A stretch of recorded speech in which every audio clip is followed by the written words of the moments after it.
Okay, so we are going to get started here. You ready? Um, okay. Let's see. Do we want to? No, we don't want to show all of them. We'll just look at one at a time. We'll go with that view. So, welcome to Transform Your Challenges into Launchpads for Success, an introduction to the Empowered Innovation CF AAP system. Oops. Okay, there we go. We're going to see if we can do this without glasses.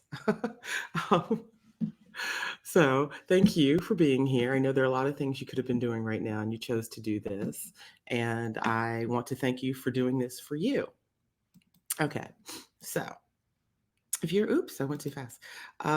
If you're here, you're likely feeling the pressures of leadership, or whatever, even if that means leadership in your own life. I'm not just talking about leaders of businesses or organizations or agencies.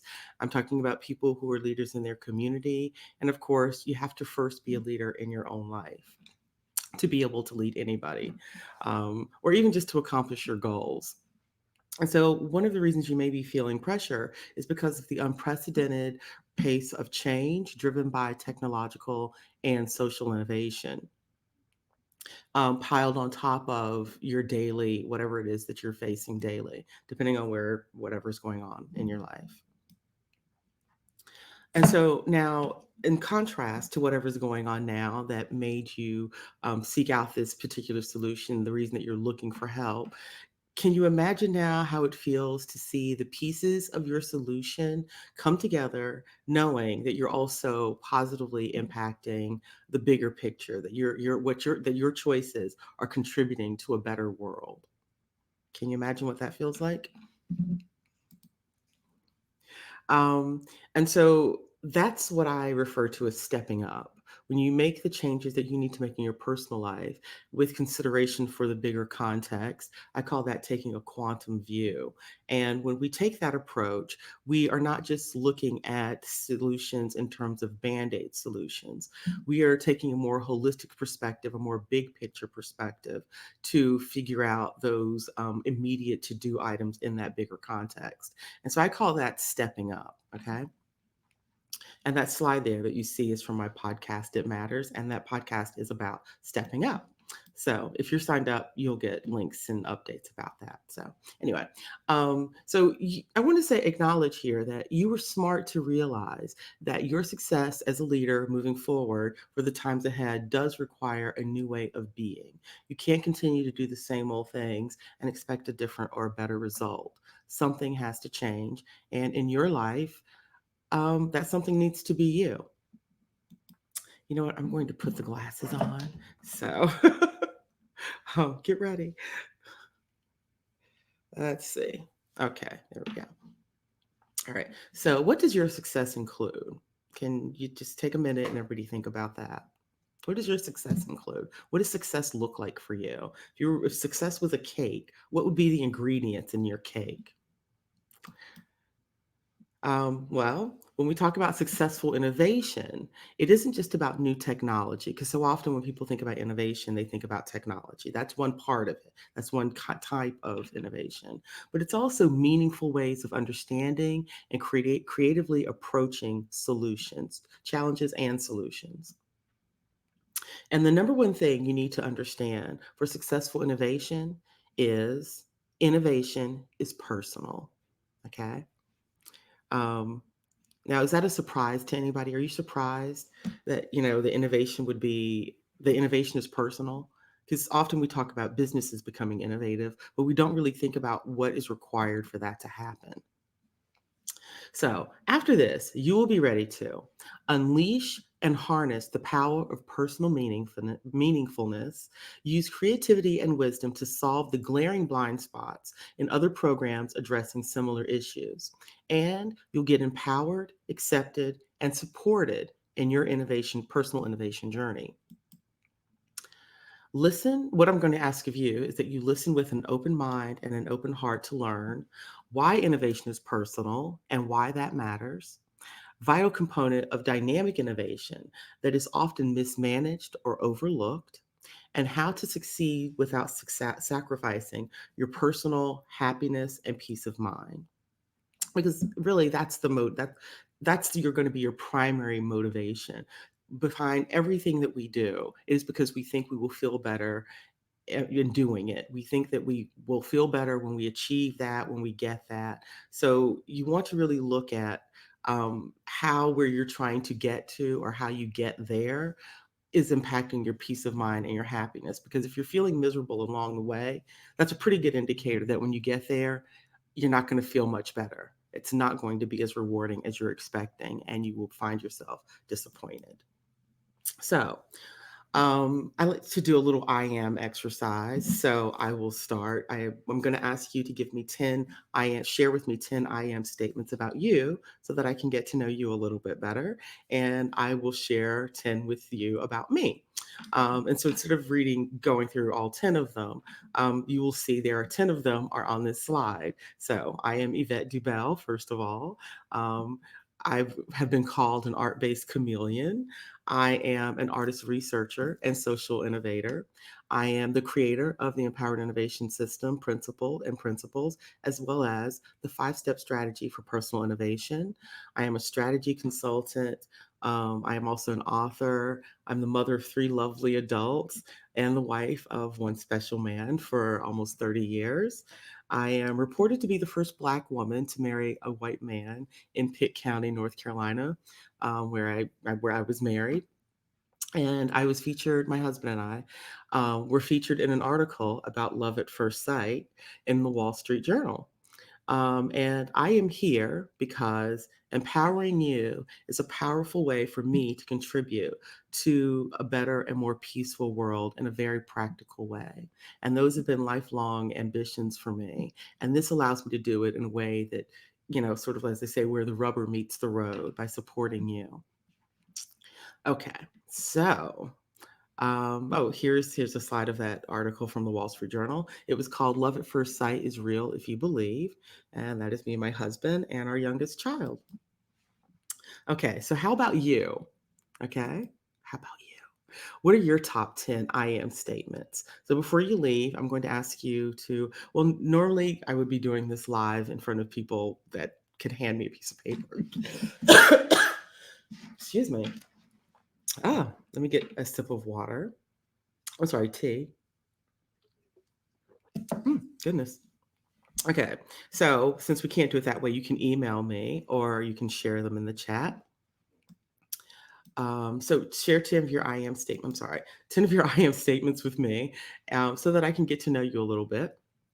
And likely I will email you and email you about this at a follow up. So you don't need to be too pressed about working on that right this second. If it doesn't immediately come to you, that's fine. You can work on it after we're done here.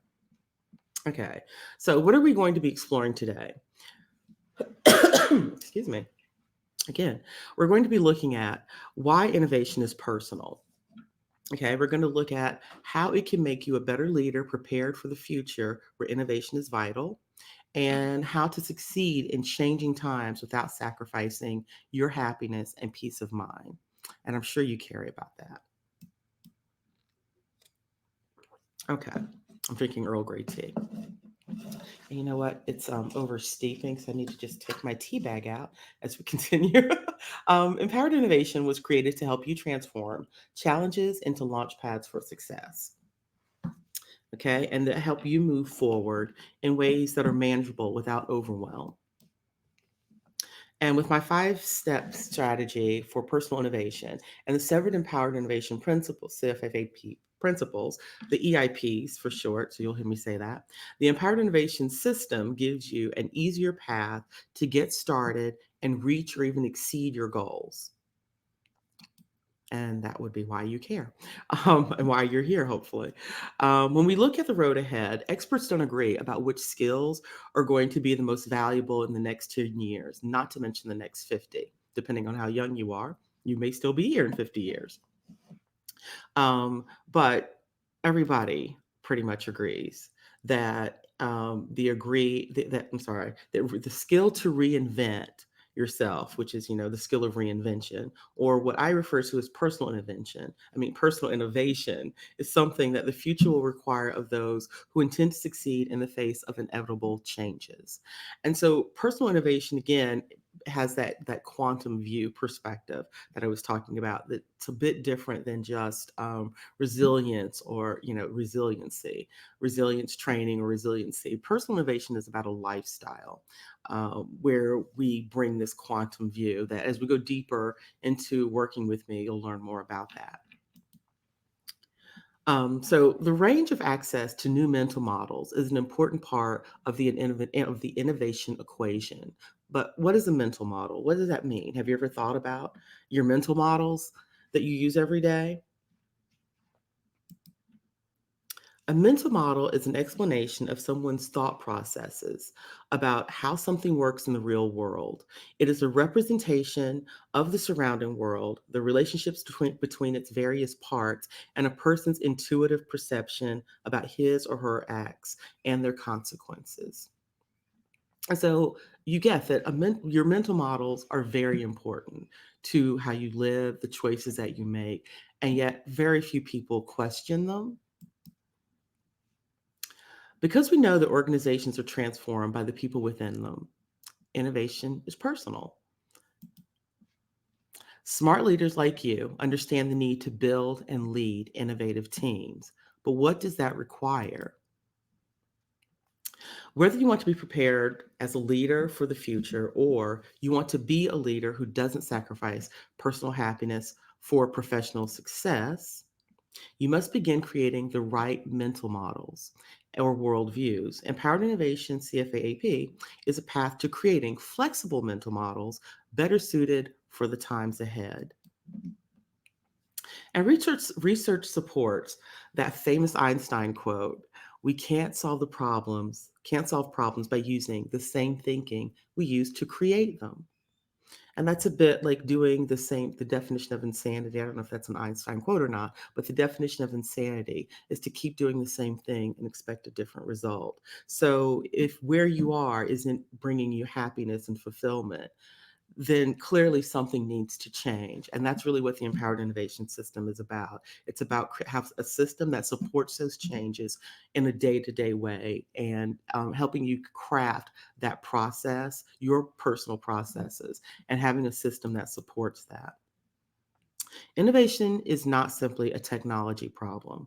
The problem is your ability to innovate yourself, to then innovate your organization, your products, your services, and maybe even your industry. Okay, so are you still with me here? Have I lost you? Are you zoning out? So for people at this point are like, can you just bottom line this? I don't, whatever. Um, just so that you can to get where we are here and clearly define the problem is that too many smart leaders are knowledgeable about their business, but are struggling with the challenges of growth. They're struggling with the pressures of external innovation and the need for work life balance. So, if we break that down a bit so that we look at what that means in your context. Um, so, if you may be struggling with a career transition, maybe you've been in a certain business and it's not fulfilling and you need to make a change, and all you can see are the obstacles or same thing, industry, business, career changes, life changes. There's something going on in your life and you need to make a big change, but you have no idea what the big change needs to be or what direction to go in. You just know that something needs to change. Or maybe you've experienced a bit of a growth spurt in your life and you need to adapt your lifestyle to support your new growth. The solution: find competitive advantages in the face of automation and technology advances. This is especially important if you happen to be looking at it from an industry or business leadership perspective. Excuse me. Again.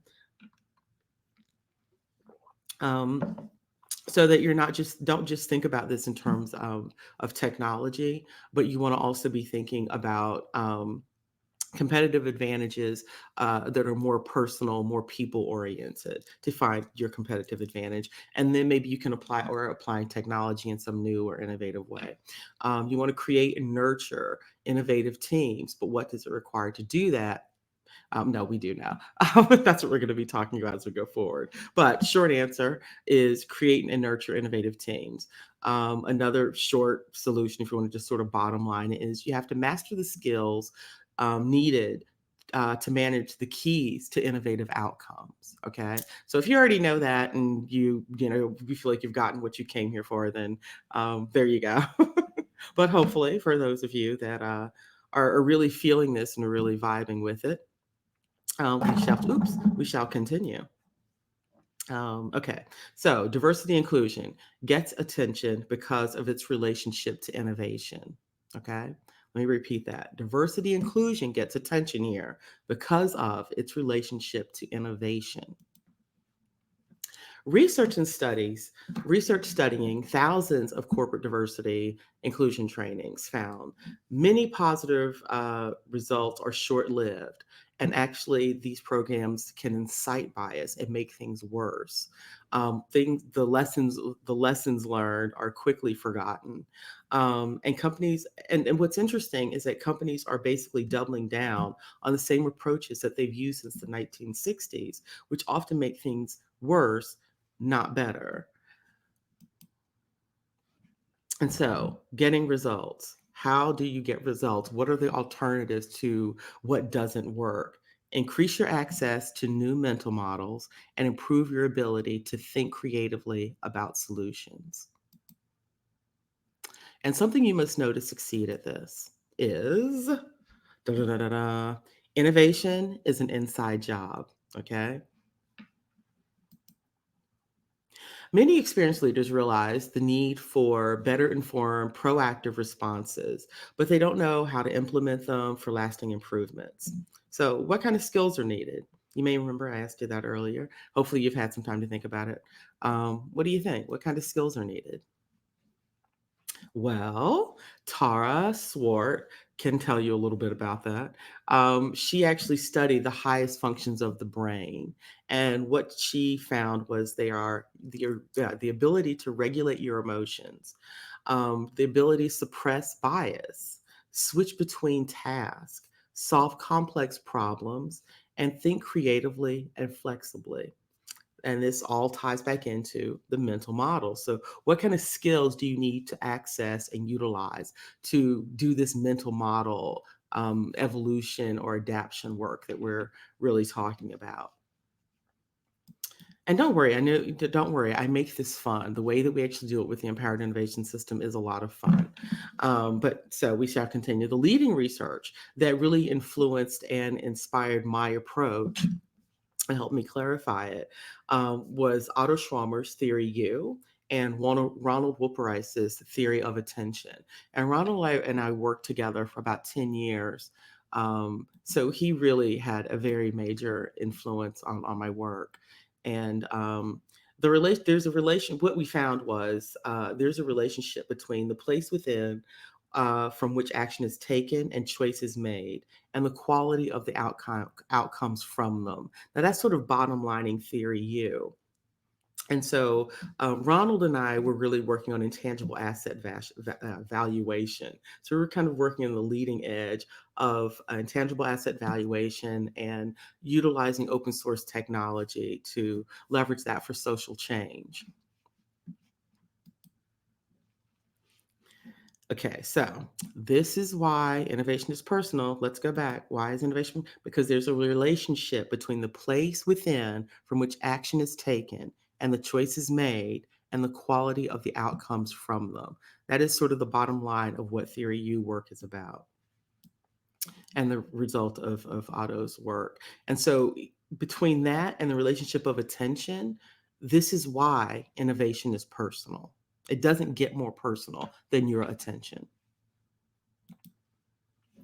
Okay, so when we look at this picture, what do you see? Okay, so you're going what is there, what I see, is you see either a woman looking away with sort of veil or hat or a fancy hat or veil on, looking away wearing a fur coat, or you may see an older woman looking down with some sort of hat or veil and some sort of fur coat or shawl. And so the point of that is we don't all look at something and see the same thing. You know, you may look at the exact same situation and see something totally different. But when you have different views and perspectives in the room, you benefit from that. Someone will see an opportunity that's not obvious to you. Okay, so raise your hand if you've ever worked hard to achieve something only to have it fail to deliver the fulfillment you expected. Um, has that ever happened to you? Okay, so how about raise your hand if you've ever felt like giving up on a goal because the complexity seemed too hard to navigate? Been there. And so you have some choices to make when that happens, don't you? Right. So when faced with change or the need for change, most people will one, shut down, two, panic, or three, keep doing what is familiar despite ineffectiveness.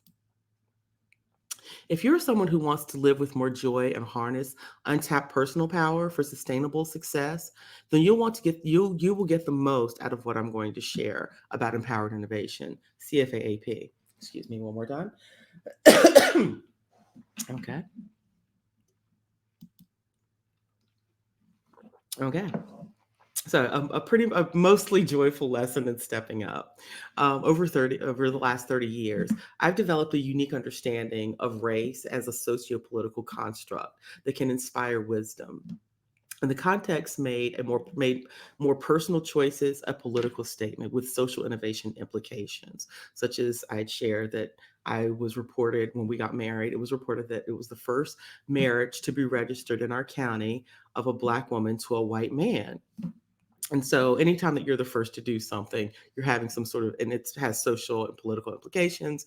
I think it's fair to say that my marriage had social implications in that county because um, the reaction when we went to go file our wedding certificate or our wedding license would not be the same today. And maybe in part that is because we were the first. They had never seen that before, and they were clearly stunned. People came out of other offices and stood around and discussed it. And I think there was somebody that recognized me at the time, but it was clearly shocking to them that we were getting married, and it was obvious that.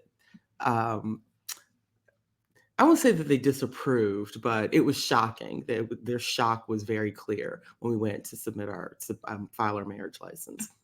And so anyway, um, that making that personal choice and provoking those kinds of responses from people inspired my personal innovation journey with my unique focus as a strategy consultant and an artist researcher. I I was very affected by my experiences with racism and sexism. Uh, you know, I would say primarily I became aware of it after my marriage. And so that was what made that a turning point. And so my social justice focus became very strong. One of the things that was mentioned in that article that I mentioned before in the Wall Street Journal was that our first date was I was collecting petitions for Amnesty International to pressure American companies to divest from apartheid South Africa. And so very early on, there was this sort of context of social justice in our relationship and in term for me anyway, in our relationship. And that just became stronger. And so as a consultant, that was where I started out. My first projects were program development, developing programs for inclusion and to increase understanding where there were issues, and it evolved into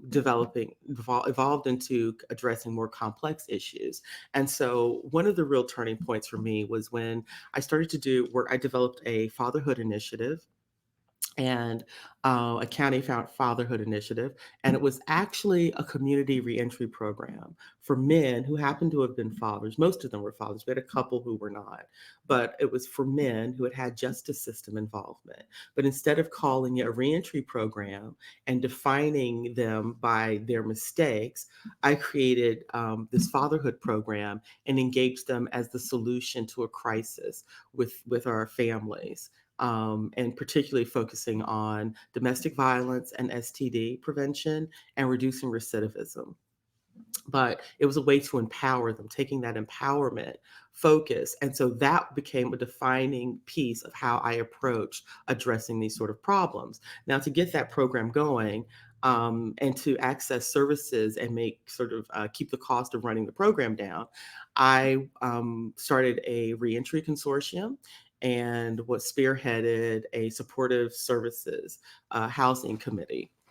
They convened a lot of the people who provided some of the pieces that we need, and that took me deeper and deeper into the political realities of why things are the way they are. And that totally burst this love bubble that I had been in, because I had gone into this, thinking I will be the change. I'll be the one to extend the olive branch. I'll be the one to trust first and set that example. As I was gathering, these people to the table for this consortium and these committee projects to prepare to do collaborative and joint proposals to address the issues in our community. And it did not work out the way that I expected. Um, uh, yeah, it didn't work out the way I expected at all. And so instead of uh, walking away from that feeling completely like a failure. Well, I actually, let me take that back. I did initially feel like a failure and was devastated by the way that things went down. And basically, I just confronted certain political realities that derailed the program and derailed 2 years of work. And at the end, someone that I was sort of forced to work with embezzled money from the project. And I could not proceed. I couldn't do what was asked of me, basically to not disclose what had happened and to proceed like everything was okay. But that meant signing some paperwork, saying something was true that wasn't really true anymore. And so my bubble was popped, but that was leading me to really articulating and clarifying the 7 principles of empowered innovation and my 5-step strategy for personal innovation. And the pillars of this are, well, the pillars or the principles of the empowered innovation system are key to a new approach customized to support you, ensuring your personal innovation journey is more meaningful, successful, and joy-filled. And because this is the foundation of a personal innovation lifestyle that guides your use of the 5-step strategy for personal innovation, improves your work life balance, helps you achieve greater personal fulfillment from what you do, and it improves your impact, the impact of your results. And this isn't, this has been tested with many people that I've worked with. And of course, I used it for myself.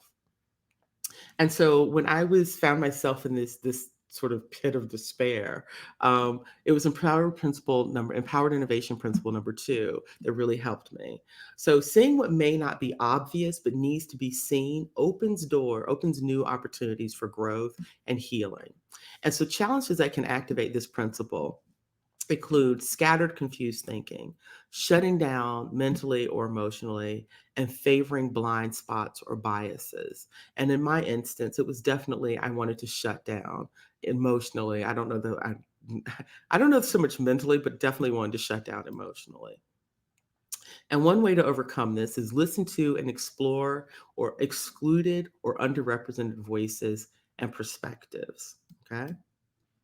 And so for me, as a strategy consultant, I reached out to the director of housing and urban development for the state at the time. And he really played a pivotal role in helping me not just to see what had gone wrong, but to see what I had accomplished that no one else had accomplished, even though what my personal goal and the stated goal of the proposal and the project didn't completely come to fruition as I had envisioned it. A lot had actually been achieved in those 2 years. And so let's look at this. As a strategy consultant, I created the plan to transform a community decline into opportunities. Um, I designed leading edge community mental health initiative to address a complex web of problems more efficiently. So let me add, I forgot to mention this. My fatherhood initiative also had a mental health support group. And so part of what we were doing was destigmatizing mental health access because this was just before the dismantling of the community mental health system had happened. And so I could see that kind of coming down the pipeline and was looking to create a network of services, community based services through nonprofit programs that would help fill the gap and provide services to people and reduce the stigma so that people who needed those services would actually access them. Okay, so we developed a new model. So within that, so integrating that community mental health component, as I was saying, to reduce the stigma of mental health issues or accessing mental health services, was I developed a new model for community change management to improve outcomes at every level, including community mental health, economic, and so on.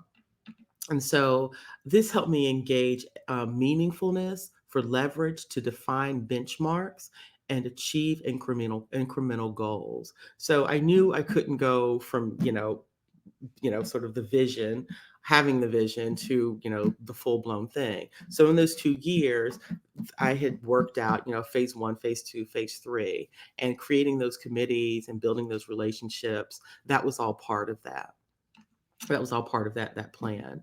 And also, I convened the first inclusive county supportive services planning committee and consortium because up until then these things there was a lot of distrust and it was really hard to bring people to the table, but because I didn't have any baggage with these folks, I was able to get people to listen to me, and it helped that I had gone to I'd gotten some political support early on and used that to help and get introductions and that kind of thing. So this was all part of like a bigger strategy. So I was using this 5-step strategy for personal innovation that I'm talking about. This was how I was using it. I just hadn't created it as a program yet. So the final thing was that I designed and spearheaded a project that raised more than $800,000 plus in-kind support. So again, looking at what does the research tell us? Research supports the value of diversity and inclusion to business bottom lines. Businesses which rely on innovation to survive benefit significantly from supporting diversity inclusion. Companies prioritizing diversity and inclusion are 45% likelier to report a growth in market share and 70% likelier to capture a new market. Does that surprise you? Okay, now let me just refer back to this. One of the things that happened as a result of having put this project and this hub together and having brought all these people together was the reason I had this relationship with the HUD, the state HUD director, was that they had been sending consultants down for about 10 years trying to achieve what I had done. And certainly they were consultants that I think probably had more experience than I did and had more support than I did. And so he thought that that was definitely something that I needed to recognize and understand. And because of this, we were actually offered an additional $500,000 if we submitted this proposal, that we would have access to an additional $500,000. And that was huge. And that was really played, I think, a significant part in helping us to get some of the other partners on board.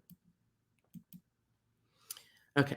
So remember, smart leaders and managers don't overlook the importance of cultivating personal practices that equip them for leading and managing diverse teams effectively. Okay. Excuse me. Q play refers to quantum play, invoking mental models based on new realities inspired by quantum physics. And so when I talked about the quantum view, this is Q play comes from play within this again this idea and this idea and notion of the quantum view. Um, okay, okay, there's a video here. Let's see. Do we have time to? We'll play the. I'll share the video with you in an email. We won't play that right now. Mhm. Qplay, I kind of do want to share the video, but I don't want to run over in time. So, EIP number 7, Qplay uses a holistic approach combining big picture views with creative exploration to achieve empowered innovation. Okay, did you get that? Let's do it again. EIP number 7, Qplay uses holistic approaches combining big picture views with creative exploration to achieve empowered innovation. Okay. And that is really the basis of the system, guys or folks. Okay, so challenges that can activate this principle defined by the status quo, being defined by the status quo, undefined or unaddressed bias, and siloed thinking. Those are some of the things that can get in the way. But one way to overcome this is to define the processes and systems at play. Okay. And for me, in this example I'm going to share with you, I was guilty of bias and silo thinking. That was the thing that I had to connect. But the problem I was really facing that took me to the solution that we're going to talk about was that I was disconnected from my artist practice. I was stifled by the type of work that I was doing, and I had become demoralized and uninspired. I was not picking projects based on what excited me and what I was passionate about. And, there's a price to pay for that, you know? So one of the unexpected turns was I reconnected with an old friend and she told me about what she was doing in her studio. And I felt like, oh, that sounds a little too crafty. That's not my thing. And when I thought about like what kind of artist was like, oh, I'm a serious artist and I want to do, I was thinking about the kind of projects that I wanted to do. I was like, yeah, I'm not really into the crafty thing. But then I went to her studio. We got together and had brunch and hung out in her studio. We ended up making some stuff, and we started repurposing books. That was one of the first things that we did together. So she would get these old books, encyclopedias, and things at yard sales, and we would repurpose them and turn them into art journals and things like that. And it was a turning point. Like everything changed. I found a way to reconnect to my creativity, even as I was, dealing with kind of like juggling the growth in this new direction in my business. I found a way to bring the art back into it, and that gave me so much joy. And I realized this is how I want to work. And that was a really unexpected turn because it came at a time when I did not expect it and I didn't see it coming. And that's not what I thought I was going to do. And so what you see pictured here is a birthday card that I made for her. This is my friend Veda. And so this is a birthday card I made from her from a recycled mailer. I think it was from like a car dealership. And that's kind of what we do is we recycle these things. And it just really dovetailed with my interest in sustainability and getting me thinking about that and sustainable lifestyles and another way to bring that into, and to a more artistic sphere. Um, and so for me, I took a 1 year hiatus, refocus and reset. Um, and I took the 1 year hiatus. I had a new conscious focus on personal innovation. I spent a year going to different workshops and business retreats and conferences and things. And I renewed my commitment and inspiration to my life's work and my mission. Oh, hold it. And you know what? I this is step 3, where you create the plan to meet the identified needs. We haven't really been talking a whole lot about the personal innovation plan or the personal innovation strategy, but defining your goals, which so anyway, we won't get into that. There's another workshop, but you've seen that that has been mentioned on some of the slides. So anyway, we want to create a plan to meet the identified goals. That's step 3 in the 5-step personal innovation strategy. And at the end of this, I'll give you the opportunity to be able to get a quick reference guide for that. So don't worry, that's coming up. Let's see if I can. Oh goodness, let's see. I don't have. I don't have it loaded here. So yes, I will give you an opportunity for that in just a bit. at the end of this. I'll send that in as a follow up after this presentation if you stay till the end. Um, through the processes and systems at play are complex, and though the processes and systems at play are complex and interrelated, what took shape for me was a customizable approach to personal innovation based on my goals. And that's what we will do for you. That's what you're going to get out of this.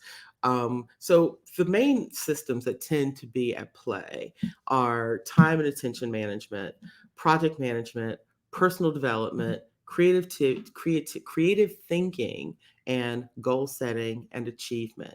And so, those are the things that the system really brings in and helps you to get a handle on in a way that keeps you productive and moving forward. And so, step four in the personal innovate, the 5 step strategy for personal innovation is select the right system. And for me, this art-based system was the way to go. This has changed my life. I still use this to this day. And if I ever fall off track for a few days, what I notice is it's not for very long. Even if it's a week, I'm able to get right back on. I know exactly where to pick up and immediately begin being productive again. And I don't lament or bemoan that, oh, I didn't, didn't work in my planner today. Not a big deal because I know when I pick it up, right back in it. And so some of the advantages of the system are that made it the right system is it's sustainably inspired, customized system because we transform a magazine. It gets upcycled and transformed into a personal planner. So what you're looking at here started out as a magazine. um, it's research-backed support of a personal innovation practice, of this particular personal innovation practice, because I mean there could be others, but this is the one that we're focused on. And so this is a research-backed support of this personal innovation practice, and it uses the holistic approach of QPlay from EIP number 7. It is based on the EIPs, and it avoids the pitfalls of many other approaches because it's something that we create and it's customized for you.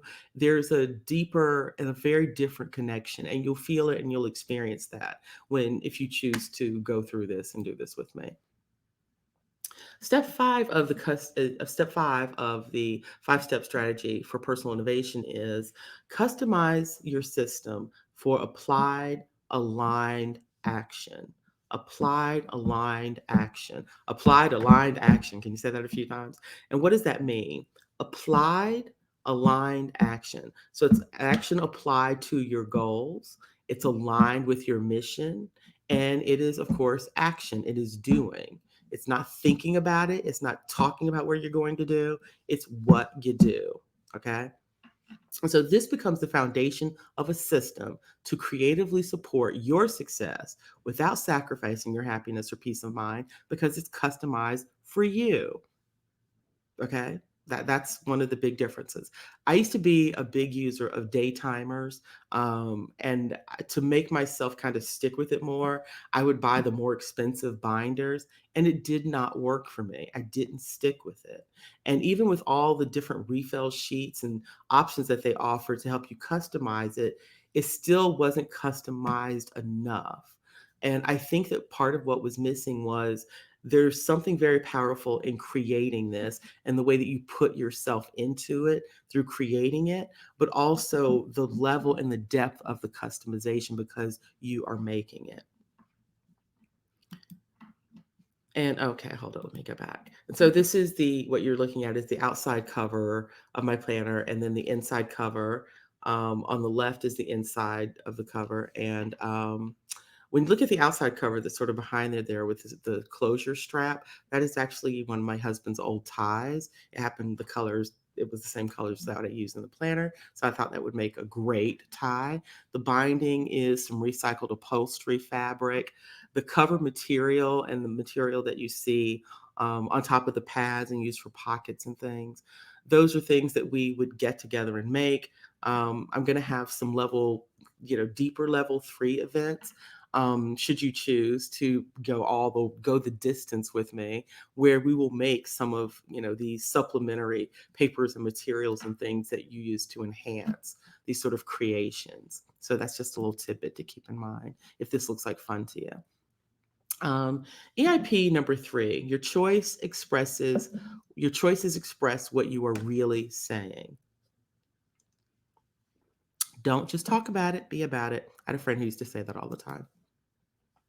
Challenges that can activate this principle include consciously repeating habitual behaviors and responses. I'm sorry, unconsciously, unconsciously, unconsciously repeating habitual behaviors. Okay. Number two, following the crowd. Three, resistant to change. That can be resistant to any change or just the change you need to make. One way to overcome this, and again, want to remind you, this will help you create new mental models, is cultivate practices to enhance self awareness and your better self. Okay. You know what your better self means. Yes. Okay, so a turning point that activated this principle for me was some years ago. Jatropha biofuel was all the rage in certain parts of the country where Jatropha bushes were common, and apparently they're very water resistant. And that was something that they thought would be the next, sort of source for biofuel, and everybody wanted to get in on this. And so someone was referred to me. He was a hedge fund manager, and oh, well, hold on, let me before I go that far. He was a hedge fund manager, and he had an idea that he had gotten some partners on board for to do a Jatropha plantation in Zimbabwe, and that was what he came to me with. And he said it was a socially responsible Jatropha plantation. Now, before I tell you more about what that Jatropha plantation entailed, I want to introduce you to a definition, something called greenwashing. And it's disinformation disseminated by an organization so as to represent an environmentally responsible public image. And so calling this Jatropha plantation socially responsible or was greenwashing is putting it lightly. And so, what they considered socially responsible was integrating solar technology instead of I'm sorry, instead of, I guess, using petroleum or whatever. They were going to use solar for, he wanted, and that was basically was his request. We want to make this socially responsible. And so, my idea is that we need to integrate solar panels. Can you give me a strategic plan to present that does that? And so, as we're talking more about this project, and I wanted clarification on the use of the term plantation because that wasn't something I was used to hearing. And I actually don't really like the word because of, anyway, those are personal associations. But I wanted him to clarify what he meant when he used the term. And he explained to me that he meant a plantation with slaves and they would provide housing for the slaves. And I was stunned because this was not that long ago. And I asked him, it's like, you realize you're talking to someone who is the descendant of African slaves, and you're an African talking to an African American about um, creating a plan for a slave plantation. Um, and so that clearly turned into a much more complicated conversation. But in the end, I was able to create a strategic plan that was pretty incredible, and totally transformed the whole project. And so, transform the strategic plan to support a serious, socially responsible agricultural project that addressed food security, deforestation, agro research, environmental issues related to farming methods, and human rights.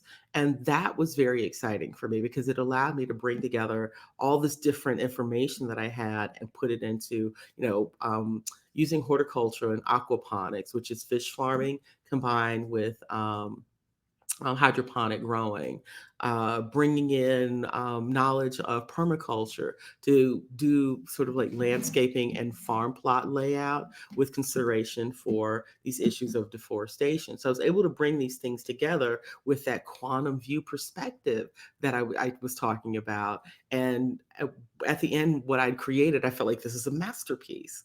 Um, and of course, the human rights piece of bringing in some of what I had learned from my work with community development to address some of the community issues, and of course, not advocating slavery and to eliminate that from the project altogether, and to develop a way that he can make that project very profitable without enslaving anyone. And it's worth noting that to this day, Zimbabwe continues to be a bit of a hot spot for human trafficking. So that was one of the other issues that I have been involved with and concerned with for a long time. And one of the things that came out of that and having that conversation with that hedge fund manager was that I realized that self awareness is a critical component of leadership development and personal innovation. And a lot of our conversation, our interaction, our work together was about increasing his personal awareness, his self awareness, and also educating him a little bit about social responsibility and a different way to see that. And because EIP number 3, your choices express what you are really saying, what you do matters more than what you say. Remember that, okay? What you do matters more than what you say. So I want you to say this with me. Organizations are transformed by the people within them, and that makes innovation personal, okay? I think I've proved to you by now that innovation really is personal. So, what have we covered? We've covered how to leverage the reality that innovation is personal by unleashing and harnessing the power of personal meaningfulness. We've talked about how to use creativity and wisdom to solve the glaring blind spots in other programs addressing similar issues. And we did this without trashing any other programs. A 5 step strategy to get empowered, accepted, and supported in your personal innovation adventure. And we talked about how to use the EIPs to cultivate new, adaptable mental models that transform your challenges. So remember, smart leaders learn to pay attention to what is emerging. And I know you're a smart leader. So now what? We've done this, you've got this new information. Now what do? You need to understand the heart of your personal innovation struggles, okay? Because that's where your journey is going to begin, is understanding what it is exactly that you're struggling with. Select an approach for combining cognitive, creative processes to get better results in your life. Okay. Whether you choose to go with me and work with me with Empowered Innovation or find something else, that is a key piece of transforming your challenges. Okay. Remember, did you say cognitive creative processes? Okay. Claim the complimentary membership in the Empowered Innovation Circle and cultivate practices for increased self awareness. So, as part of the Empowered Innovation Circle, you will get access to some really great resources that will help you in developing your practices for increasing self awareness. I'll share with you, resources and tips. And number 4, now what? Join my 3-day challenge to jumpstart your personal innovation journey. Okay. Jumpstart my 3-day challenge to jumpstart. You want to do this. It's really easy. It only takes a few minutes a day, and at the end of those 3 days, you will have made progress with your 5-step strategy. And one of the things you'll get there is you will get the quick reference guide for the 5-step strategy for personal innovation, as well as the 7 empowered innovation principles. Okay, so the 3-day personal innovation challenge, that's a free investment. Get started customizing the 5-step strategy for personal innovation for your goals and your situation. You're going to get the chance to unlock the key that magically adds joy to your plan. Excuse me. Okay. Let's start over. You're going to get started with customizing the 5 step strategy for personal innovation for your goals and your situation. You're going to get started unlocking the key that magically adds joy to your plan. And you're going to get complimentary access to the Empowered Innovation Circle membership. Okay. And bonuses. Um, if you schedule your appointment right after you see this, like within, I would say within 24 hours, you will get a one on one strategy session with me to clarify and align your strategy with what matters most to you. So you'll get a one on one session with me where you can bring, whatever it is that you create and come up with during the 3 day challenge, and we can go over it and look at what your next steps needs to be or any questions that you may have. Um, and the other bonus that you get is complimentary 5 step strategy and EIP quick reference guides, which I just told you about. So this has been great. I think we're winding down. So now I would like to thank you for joining me. It has been great. I've really enjoyed this time with you. This won't be the last, hopefully. And if you want to contact me, you can go to empoweredinnovation.org or webantiphon.com, and I will get back to you at my earliest convenience. And so I want to thank you and wish you a great rest of your day or a lovely evening, depending on what time it is for you. Bye.